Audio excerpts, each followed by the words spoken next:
ऐसे में निशिकांत दुबे ने एक स्टेटमेंट दिया, उन्होंने कहा है कि कानून यदि सुप्रीम कोर्ट ही बनाएगा तो संसद भवन बंद कर देना चाहिए।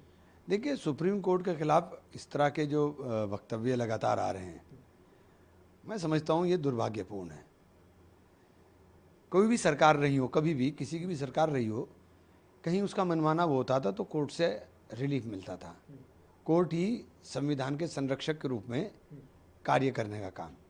ऐसा नहीं कि देश में पहली बार ऐसा हो रहा हो, पहले भी बहुत सारे मसले ऐसे हुए कि पूर्ण बहुमत की सरकारों के खिलाफ सुप्रीम कोर्ट ने खड़े होकर के फैसले दिए। तो इसमें ये इतनी जो बौखलाहट हो रही है, ये बहुत समझ से बाहर है।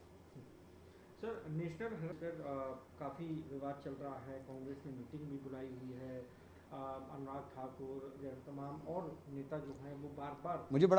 मुझे बड़ा कल ताज्जुब हो रहा था। कल एक टीवी चैनल के ऊपर एक साहिबा खड़ी होकर के पूरे वो दिखा रही थी कि नेशनल हेराल्ड को इतना पैसा मिला, इतना 4 लाख रुपए वहाँ से मिले, 2 करोड़ का एड वहाँ से मिला। तो इन्होंने अपने चैनल का भी एड देखा है कि इनके चैनल को किसी सरकार ने कितना एड दिया है। इन चैनल्स को जो सरकारी एड मिल रही है उन सब की भी तो जांच हो जानी चाहिए कि इन चैनल्स को कितना पैसा मिल रहा है। इनकी जांच नहीं होनी चाहिए। नेशनल हेराल्ड जैसे कई सौ न्यूज़पेपर हिंदुस्तान के अंदर हैं जिनको पैसा जाता है, और नेशनल हेराल्ड की आप उसका अतीत उठा के देखिए, नेशनल हेराल्ड गांधी जी से जुड़ा हुआ समाचार पत्र है। नेशनल हेराल्ड स्वतंत्रता संग्राम से जुड़ा हुआ अखबार है। वो धरोहर है राष्ट्र की। तमाशा बना लिया है, वो राष्ट्र की धरोहर है, उसको बचा के रखा है कांग्रेस ने। ये बड़ी बात समझिए। और सबके घर में जाता है हमारे नेशनल हेराल्ड, सबके यहाँ आता है नेशनल हेराल्ड। ये बोल देते हैं कि किसी ने देखा कि हमने देखा नेशनल हेराल्ड। बांग्लादेश में जो हिंदुओं के ऊपर अत्याचार होता था तो आपने बड़ी प्रमुखता से सवाल सरकार से पूछा भी।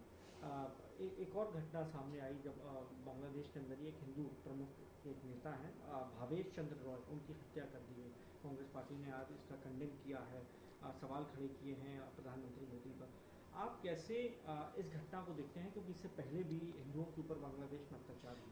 देखिए, बांग्लादेश के अंदर बांग्लादेश की इतनी हैसियत नहीं कि वो हमें आंख दिखा सके।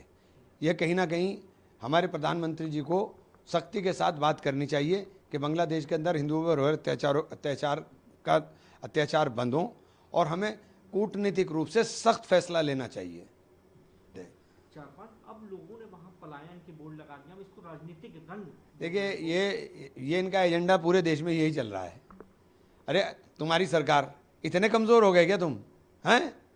अगर लोग पलायन का बोर्ड लगा रहे हैं तो सरकार की नाकामी है, सरकार का फेलियर है। इसमें किसी और की फेलियर तो नहीं है, ये सरकार का फेलियर है।